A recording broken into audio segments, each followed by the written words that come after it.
శివపార్వతుల వింత వివాహం. యోగ సంప్రదాయంలో ఒక అందమైన కథ ఉంది.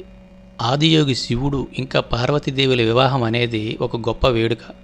పార్వతి ఒక యువరాణి కనుక ఆ ప్రాంతంలోని ప్రముఖులందరికీ ఆహ్వానించారు. రాజులు, రాణులు, దేవుళ్ళు, దేవతలు ఒకరి మించి ఒకరు గొప్పగా అందంగా ముస్తాబై వచ్చారు. అప్పుడు పెళ్ళికొడుకు శివుడు జడలు కట్టిన జుట్టుతో అపాదమస్తం విభూది రాసుకొని రక్తం కారుతున్న ఏనుగు చర్మాన్ని ధరించి వచ్చాడు. ఆయన పరమానందపు మత్తులో మునిగి తేలుతూ ఉన్నారు. అతని పరివారంలో ఉన్న జీవులందరూ మానవ రూపంలో కాకుండా ఏదో వికృతమైన మరియు వక్రీకరించిన రూపంలో ఉన్నారు. ఎవరికీ అర్థం కాని ఏదో భాషలో వారిలో వారు మాట్లాడుకుంటూ ఏదో శబ్దాలు చేస్తున్నారు. మీనాదేవి, పార్వతి తల్లి, పెళ్ళికొడుకుని చూసి కళ్ళు తిరిగి పడిపోయింది. అప్పుడు పార్వతి శివుని దగ్గరికి వెళ్ళి, మీరు ఇలా ఉండడంలో నాకు ఎటువంటి అభ్యంతరము లేదు, మీరు ఇలా ఉన్నా పర్వాలేదు, నాకు కావాల్సింది మీరు, కానీ మా అమ్మ కోసం కొంచెం ప్రశాంతమైన రూపాన్ని ధరించి రండి అని వేడుకుంది. ఆయన సరే అని ఒక అందమైన రూపాన్ని ధరించి చక్కగా అలంకరించుకుని వచ్చాడు. అది చూసి అప్పుడు ఆయన్ని సుందరమూర్తి అన్నారు. అంటే వారు ఆయన లాంటి అందమైన వ్యక్తిని ఎక్కడా చూడలేదు. ఆయన 9 అడుగులు ఎత్తున్నాడు. ఆయన నిల్చుంటే గుర్రంతలతో సమానంగా ఉండేవారని అంటారు.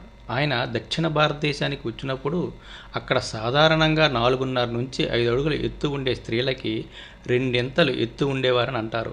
ఆయన దాదాపు 9 అడుగుల ఎత్తు ఉండేవారు. అతి సుందరంగా ఉండేవారు. అందరూ ఆయన చూసి ముగ్ధులయ్యేవారు. శివుడు పెళ్లిపీటల మీద కూర్చున్నాడు. భారతదేశంలో ముఖ్యంగా ఇటువంటి వివాహాల్లో పెళ్లి కొడుకు, పెళ్లి కూతురు పుట్టు పూర్వత్వాలను ఎంతో గొప్పగా చెప్తారు. వారి వంశం ఎక్కడి వారు, ఎలాంటి రక్తం నుంచి వచ్చారు అంటూ వాళ్ళ వంశవృక్షాన్ని గురించి చెప్తారు. పెళ్లి కూతురి విషయానికి వస్తే ఆమె తండ్రి హిమవంతుడు, హిమాలయ పర్వత ప్రాంతాలన్నిటికీ రాజు. వధువు యొక్క వంశం గురించి చాలా అద్భుతమైన విషయాలు చెప్పారు.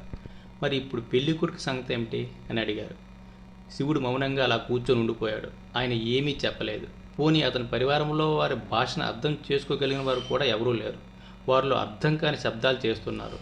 పెళ్లి కూతురి తండ్రికి ఇదొక అవమానంగా అనిపించింది. పుట్టు పూర్వత్వాలు లేని వ్యక్తి నా కూతుర్ని ఎలా పెళ్లి చేసుకుంటాడు? ఆయన ఎక్కడివాడో ఎవరికీ తెలియదు. ఆయన తల్లిదండ్రులు ఎవరో తెలియదు, ఏ వంశమో తెలియదు. ఈ వ్యక్తికి నా కూతుర్ని ఎలా పెళ్లి చేయను అంటూ కోపంతో లేచాడు. పెళ్లికి అతిథిగా వచ్చిన నారదముని తన ఏకతార పట్టుకుని ముందుకు వచ్చాడు. ఏకతార అనేది ఒక్కటే తీగ ఉండే ఒక సంగీత వాయిద్యం. ఆయన తన ఏకతారతో టంగ్ టంగ్ టంగ్ అని శబ్దం చేశాడు. రాజుకు మరింత కోపం వచ్చింది.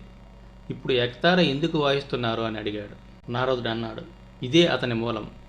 అతనికి తల్లి లేదు, తండ్రి లేడు. అయితే మరి అతనికి మూలం ఏదని అడిగాడు రాజు. దానికి సమాధానంగా నారదముని, టంగ్ ఆయన మూలం నాదం.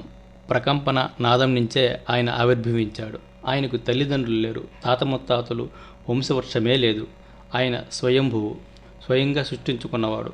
పూర్వోత్తరాలు అంటూ ఏమీ లేని ఒక అస్తిత్వమే ఆయన అంటూ నారద మునీంద్రుడు రాజుకి చెప్పాడు. ఆ విధంగా రాజుకి ఇష్టం లేకపోయినా శివపార్వతుల పెళ్లి జరిగింది. ఇది ఫ్రెండ్స్, కథ మీకు నచ్చినట్టయితే లైక్ చేయండి, షేర్ చేయండి, సబ్స్క్రైబ్ చేయండి. Thank you for watching.